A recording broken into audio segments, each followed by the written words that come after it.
Friends, colleagues, thank you for joining me today. The world once again finds itself watching the Middle East, a region already carrying the scars of decades of conflict, as fresh violence shakes the foundations of daily life. This time, the city of Ashdod in Israel has been thrown into the headlines. An elevated highway, a crucial artery for commerce and civilian travel, has been bombarded, not just by one adversary, but by coordinated actions involving Iran, Lebanon, and Iraq. Now, before we dive into the details of the attack, let me ask you a question. How many times must the same cycle of violence replay itself before we begin to recognize the deeper structures, the economic, political, and historical forces that trap nations and peoples in endless retaliation? This is not simply about rocket striking concrete. This is about the geopolitical chessboard, the consequences of empire, and the economic insecurities driving nations toward militarization. Ashdod is not a random target. It is a port city, a key hub of Israel's trade network, and a logistical lifeline for energy and consumer goods. By hitting its elevated highway, adversaries aren't merely disrupting local traffic. They're sending a message: we can touch the infrastructure that sustains your economy. And when you cripple an economy, you unsettle the legitimacy of governments, you stir public fear, and you apply pressure in ways bombs alone cannot achieve. Iran's involvement is unsurprising. It has long positioned itself as the spearhead of resistance against Israeli power and American influence in the region. But what makes this attack so striking is the synchronized participation of Lebanese and Iraqi groups. This reflects a growing regional coordination, one that turns isolated flare-ups into something resembling a coalition of resistance. That in itself is a profound shift in Middle Eastern politics. We must also confront the larger question: why now? Israel is facing mounting internal divisions, protests over governance, economic struggles tied to global inflation, and questions about its military strategies. At the same time, nations like Iran and Iraq see an opportunity to reassert influence and test the limits of U.S. protection in the region. Lebanon, fragmented and economically devastated, nevertheless finds unity in defiance of Israel. So, this attack, timed to exploit vulnerabilities, underscores how economics and politics intertwine with military action. But let me push further. What does this mean for ordinary people? For families in Ashdod whose commute suddenly turned into chaos, for traders who now fear delays and losses, for children who grow up watching destruction where stability should be. And on the other side, what of the ordinary Lebanese, Iraqis, and Iranians who see in these attacks a form of symbolic resistance, yet pay the price in the form of retaliation and sanctions that devastate their livelihoods? The world is stuck in a dangerous loop. Military power is treated as the ultimate tool of negotiation, while diplomacy, compromise, and economic restructuring are dismissed as weak or naive. But history teaches us that empires collapse not only because of foreign enemies, but because they exhaust themselves economically, socially, and politically. Are we watching Israel, backed by American resources, sliding down that same historical trajectory? That's a question every analyst must take seriously. And here's the hook that should grab your attention: wars are not fought just with missiles. They are fought with supply chains, with currencies, with oil markets, with propaganda. The Ashdod Highway may be in rubble today, but the real battle is over who controls the flow of goods, money, and power tomorrow. And in that war, military strikes are but one chapter of a much larger story. So, as we close, let us remember these attacks are not isolated explosions in the night sky. They are signals, loud and clear, that the balance of power in the Middle East is shifting. Israel's enemies are becoming more coordinated. The United States is stretched thin across multiple fronts. And ordinary people, from Tel Aviv to Tehran, from Baghdad to Beirut, are trapped in the middle, paying the ultimate price for games of power they never chose to play. If we fail to recognize this moment, we risk repeating the same mistakes of history, overestimating military might, underestimating economic fragility, and ignoring the voices of the people who cry out for peace. Ashdod's highway may be bombarded, but it is also a symbol of how fragile our modern world truly is when power is pursued without justice. Thank you. When we look closely at the events in Ashdod, We have to understand that this was not an accidental strike, nor was it simply another violent exchange in the long history of Middle Eastern conflict. The elevated highway that was bombarded carries a significance far beyond concrete and steel. It is a central artery in Israel's infrastructure network, connecting Ashdod's port to major trade routes that sustain the flow of goods, fuel, and daily necessities into and out of the country. When a nation's logistical lifelines are struck, it is not only a physical blow, but also a psychological and economic one. That is the deeper dimension of what happened in Ashdod, and it should concern us all because it signals a strategic evolution in the way warfare is being conducted against Israel. Think of it this way: if your body's circulatory system is attacked, the heart can no longer effectively pump blood to the organs. In similar fashion, when an elevated highway that serves as a transportation artery is bombarded, the flow of commerce, the movement of emergency services, and the confidence of a population are all disrupted. It is not just about crumbling asphalt, it is about striking at the veins of an economy. And that is precisely why this act should not be dismissed as a simple rocket attack. It represents a deliberate attempt to undermine Israel's structural capacity to function smoothly under pressure. What makes this even more striking is the symbolism attached to the target. Highways are supposed to represent progress, connectivity, and modernity.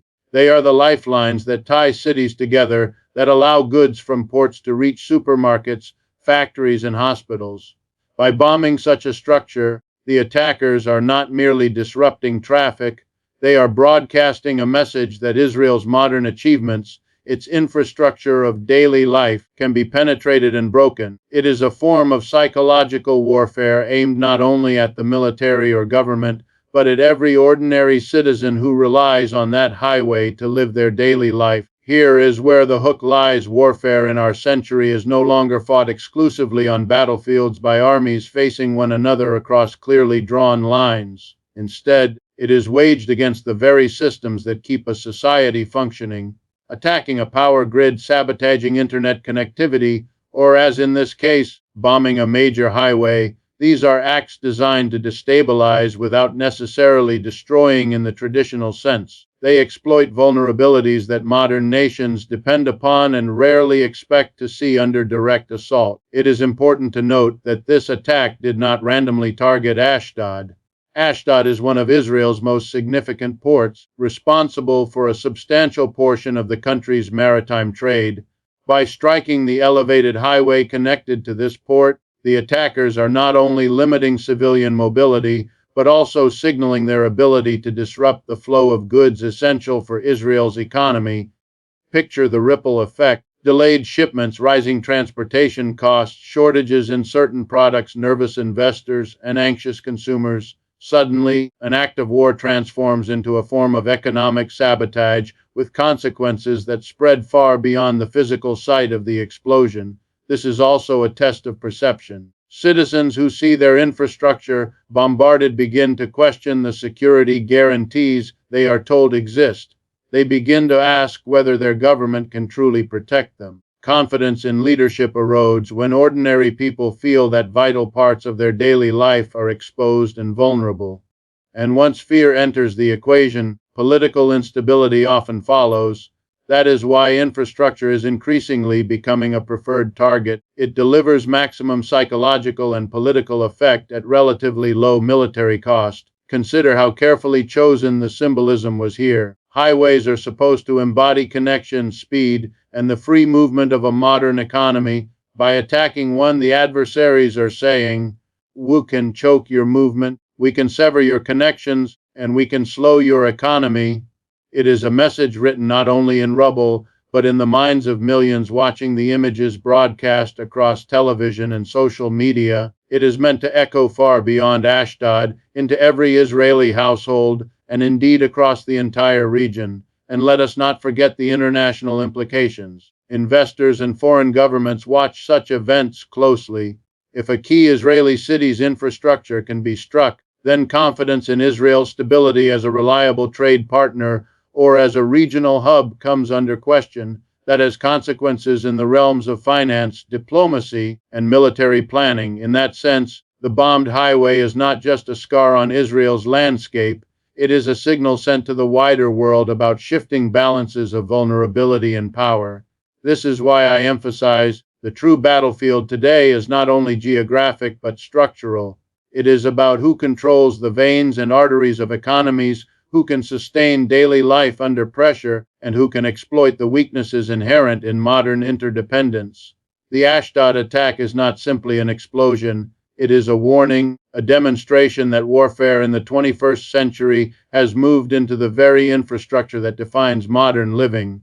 When we step back from the smoke and debris in Ashdod, what demands our attention is not only the attack itself, but the nature of the forces behind it.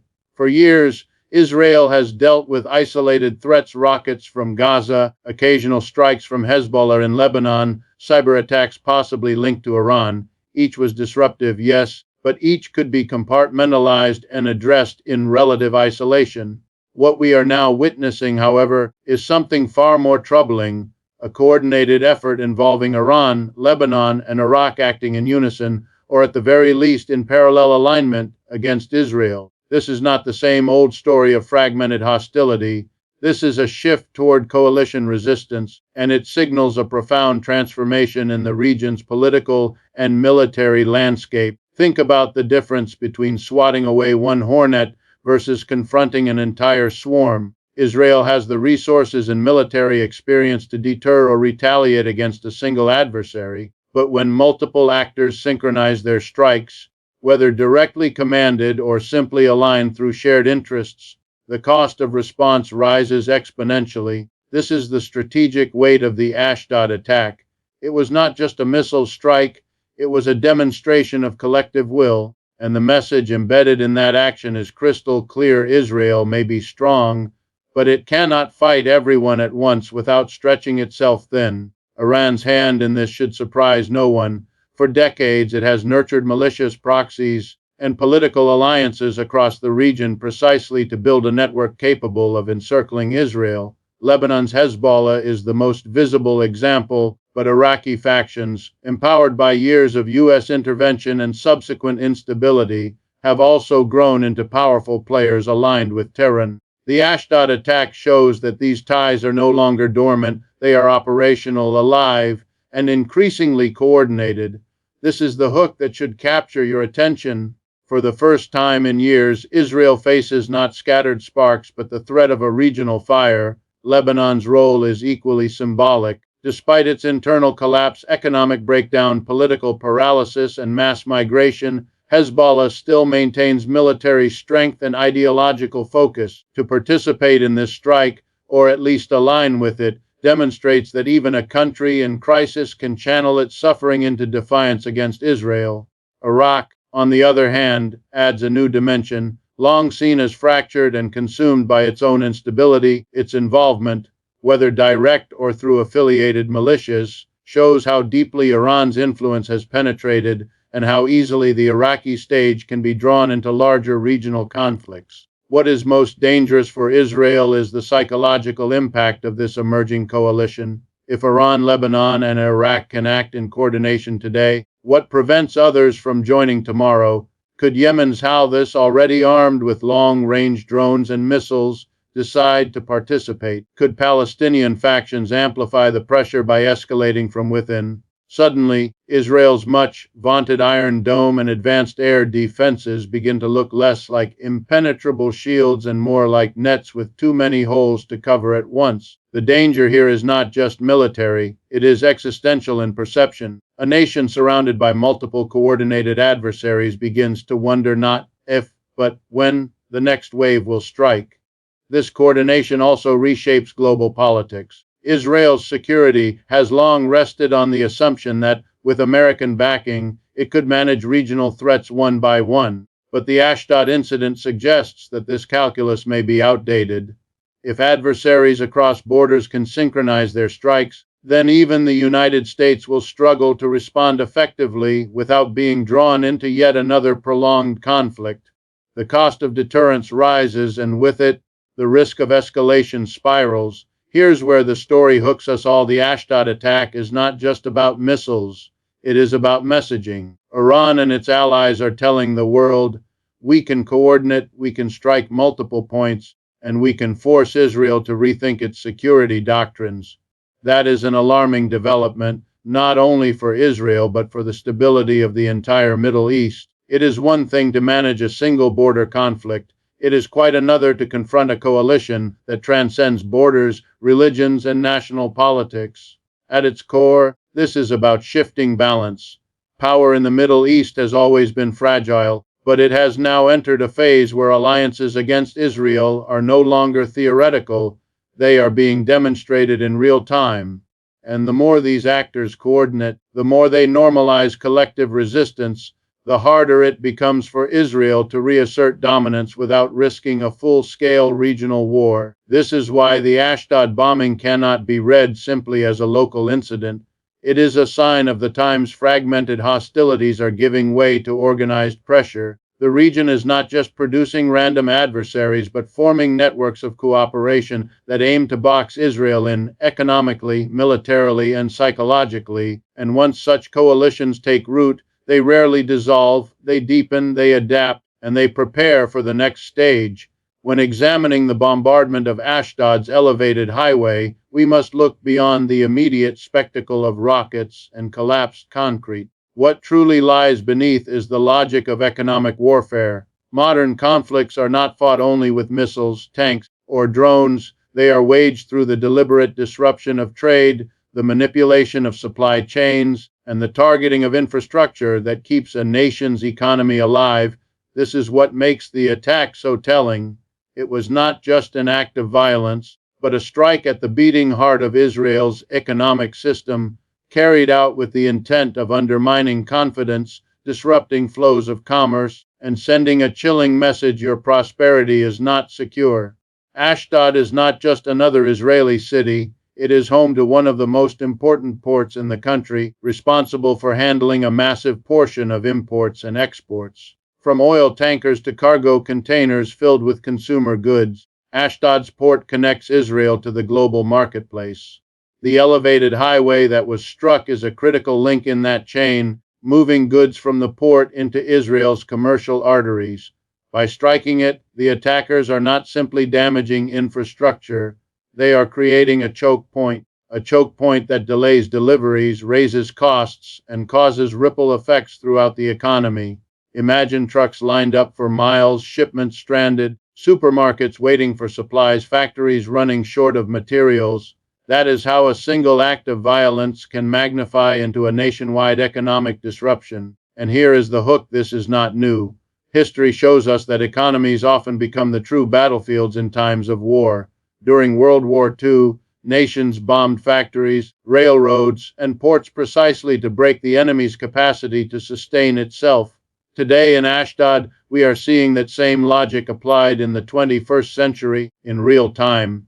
The difference is that now the targets are even more symbolic: highways, ports, digital networks, because these are the lifelines of globalization. To strike them is to strike the very essence of modern power. We must also consider the psychological dimension of economic warfare. An Israeli citizen may not personally feel the impact of a missile strike hundreds of miles away, but when that strike delays shipments, raises prices, or causes shortages, the effect ripples into daily life. Parents see higher grocery bills, commuters experience gridlock or detours, business owners lose contracts because goods did not arrive on time. All of these small disruptions add up to something larger: a feeling that life is becoming unstable, unpredictable, insecure. And when citizens begin to feel insecure, they turn their frustration toward their leaders, questioning whether the government can truly protect their livelihoods. This is why economic warfare is so effective. It bypasses the battlefield and strikes at the social contract between a government and its people. Israel's strength has long been its ability to maintain a functioning, modern economy despite constant security threats. But when the economy itself is targeted, that reputation begins to crack. This is what the attackers in Ashdod wanted to demonstrate: that even Israel's economic core, its ports and highways, can be shaken. The international implications are just as serious. Investors, foreign governments, and trading partners watch closely. When infrastructure comes under attack, confidence is fragile in a globalized system. If Israel's ports and highways are vulnerable, then trade through them carries risk.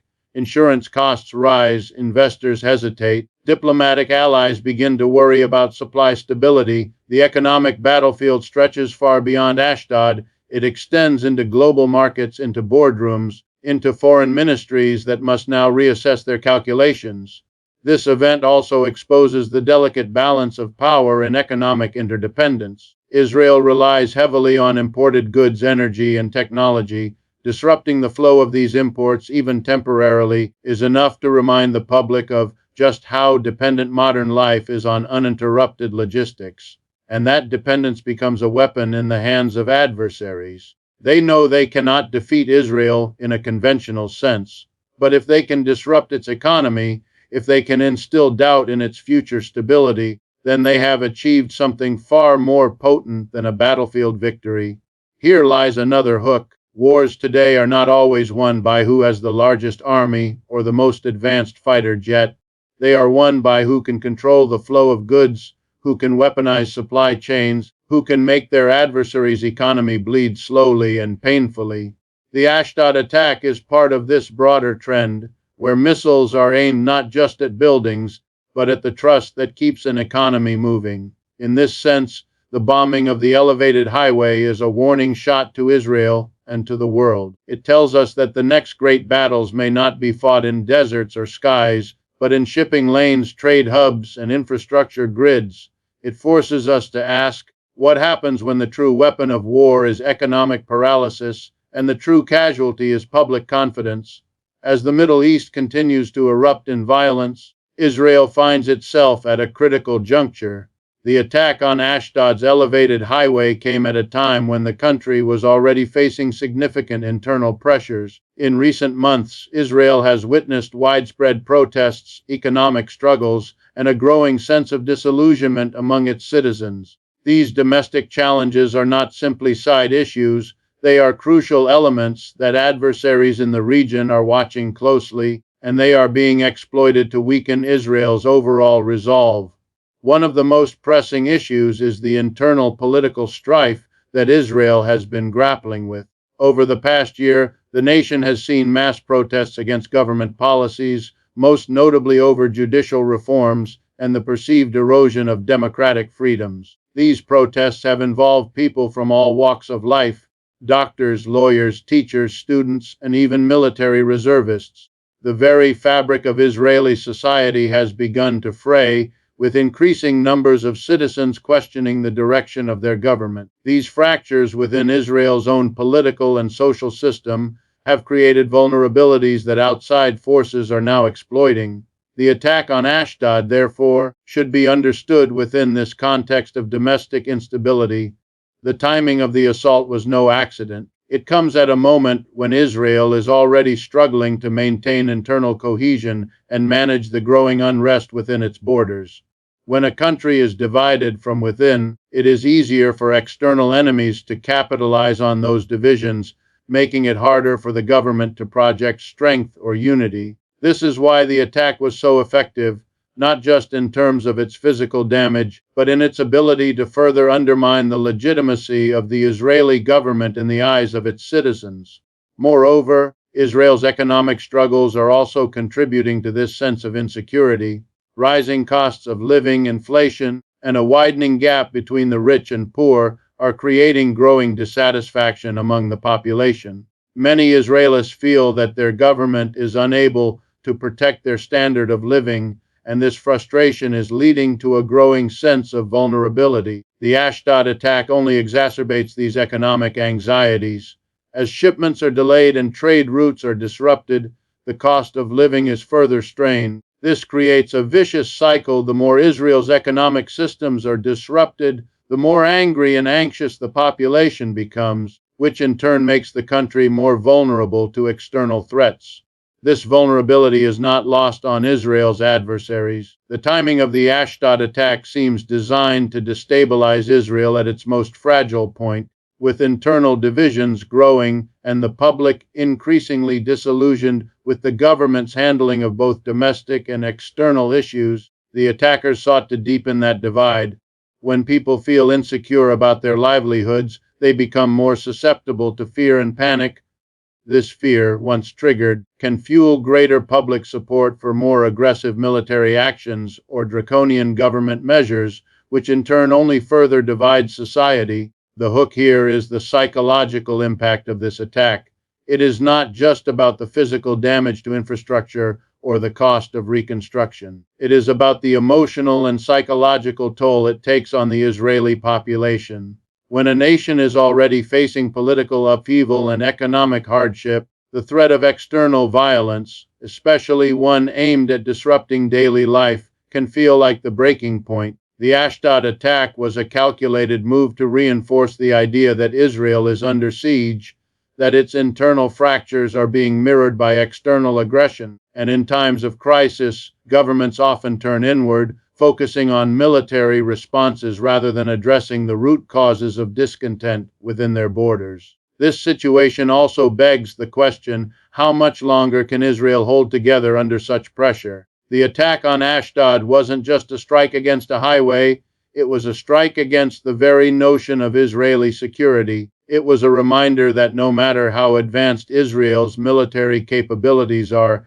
it cannot secure its future without addressing its internal struggles. The growing dissatisfaction with government policies, the increasing economic inequality, and the internal political divides are real threats to the state's stability. In the long run, these internal factors will likely prove just as dangerous as any external military threat. Israel's adversaries know this, and they understand that now is the moment to exploit these vulnerabilities. The Ashdod attack was a way of demonstrating that even in a time of internal crisis, Israel's enemies are ready to escalate tensions. The message is clear: if Israel cannot secure its own political and economic stability, it will struggle to secure its borders. This attack is not just a military strike, it is a political and economic maneuver designed to deepen internal divisions and exploit Israel's fragility at a time when its external security is already being tested. This moment of internal instability should serve as a wake-up call not only for Israeli leadership but for the world at large. The rise of internal dissent, political fragmentation, and economic hardship is not a trend unique to Israel. It is a pattern being seen across the globe.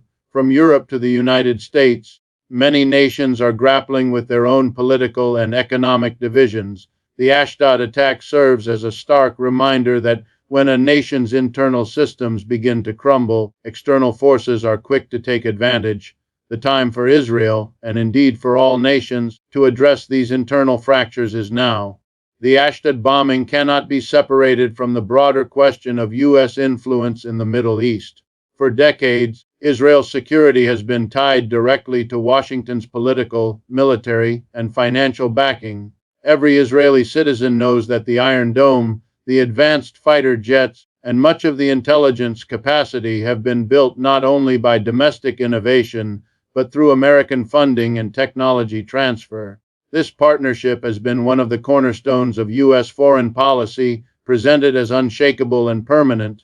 But what the Ashdod attack reveals, in a way that is difficult to ignore, is the testing of that very partnership. The adversaries who struck that elevated highway were not only targeting Israel, they were sending a direct challenge to Washington, asking the question, can you really protect your ally while your power is stretched thin across the globe?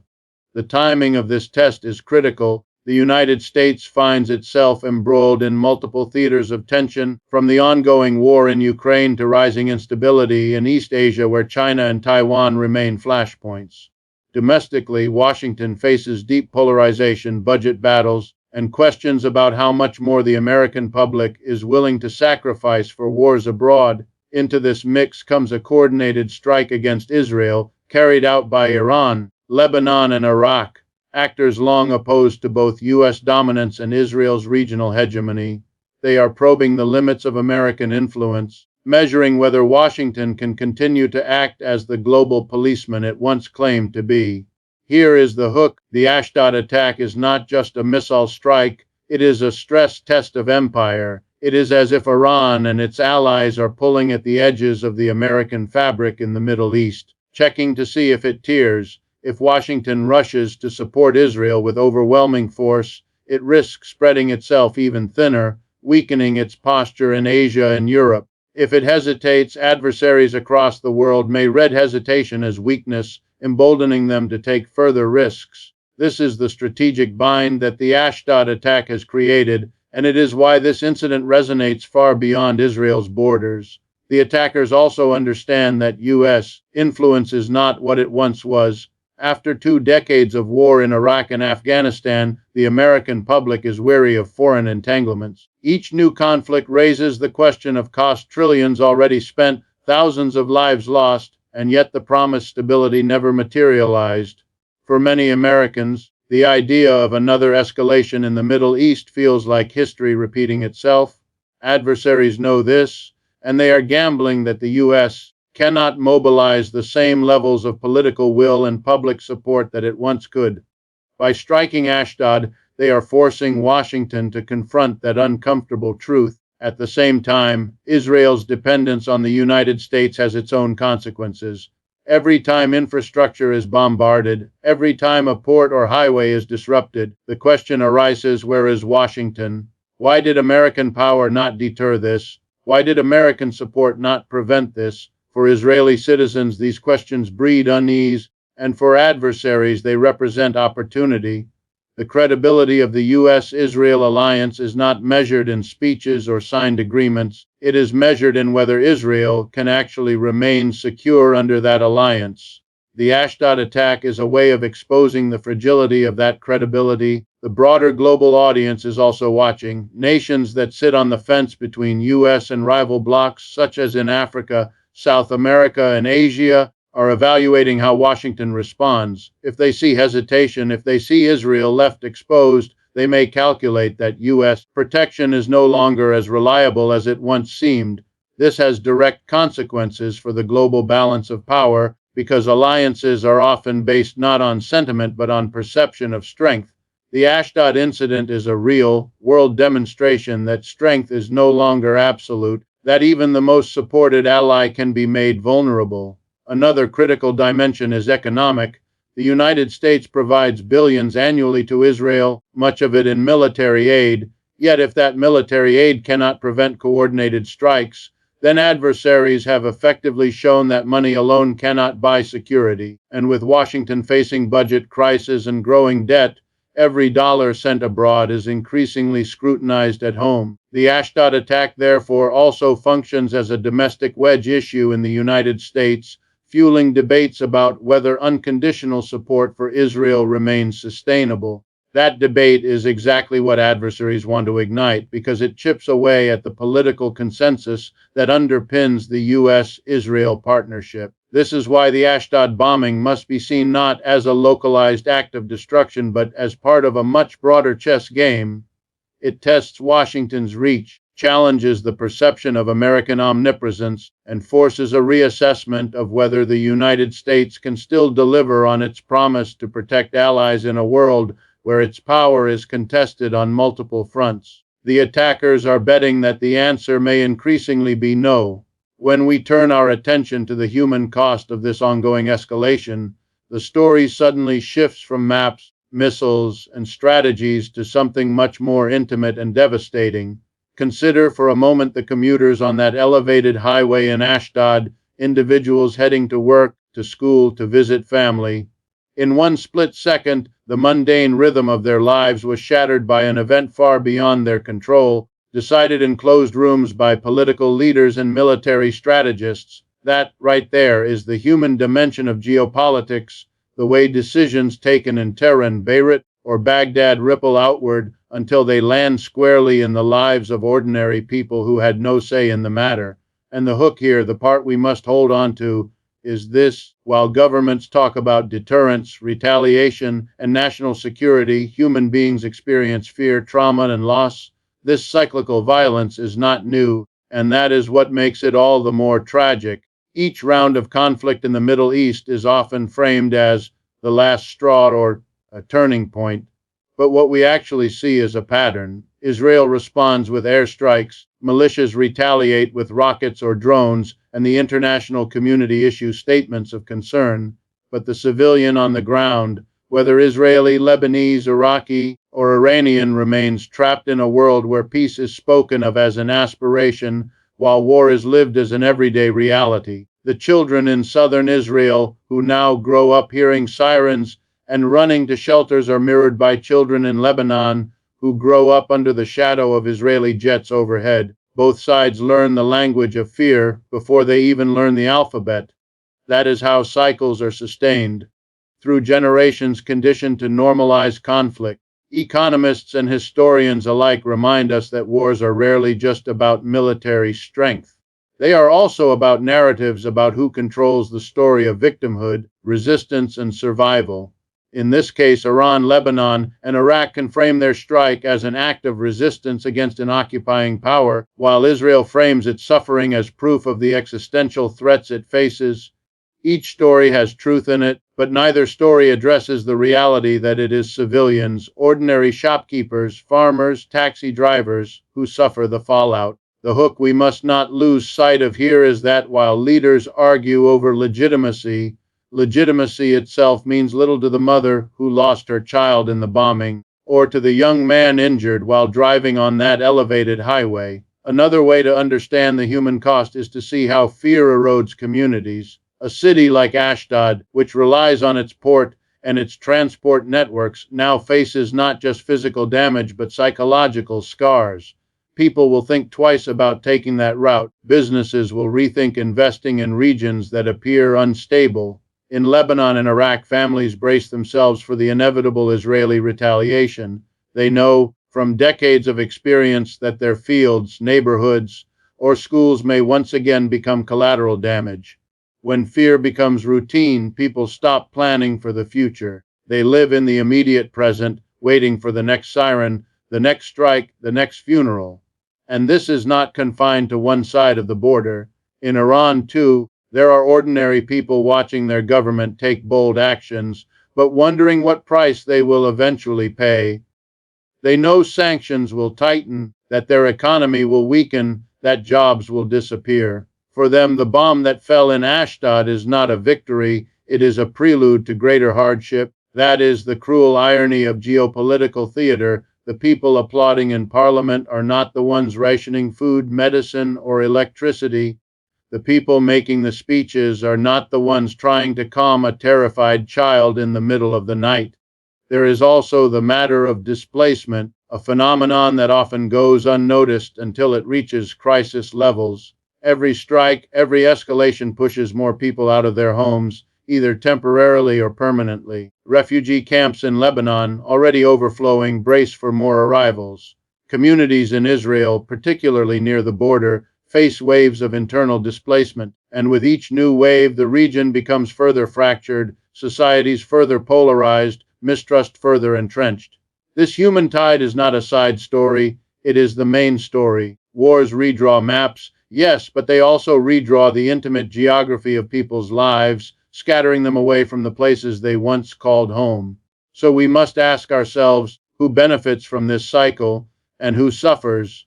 The benefits accrue to the political classes, the elites who bolster their authority by pointing to external threats. But the suffering is distributed widely among people who will never see the inside of a government office or hold a seat in a parliament. And if there is a hook here that pulls us back into reflection, it is this: every bomb that falls, every strike that lands, is less a victory for one side than it is a loss for humanity as a whole. It is a reminder that in the calculus of war, the numbers may be tallied in tons of explosives and miles of territory, but the true cost is measured in broken families, lost childhoods, and futures cut short before they even had a chance to begin.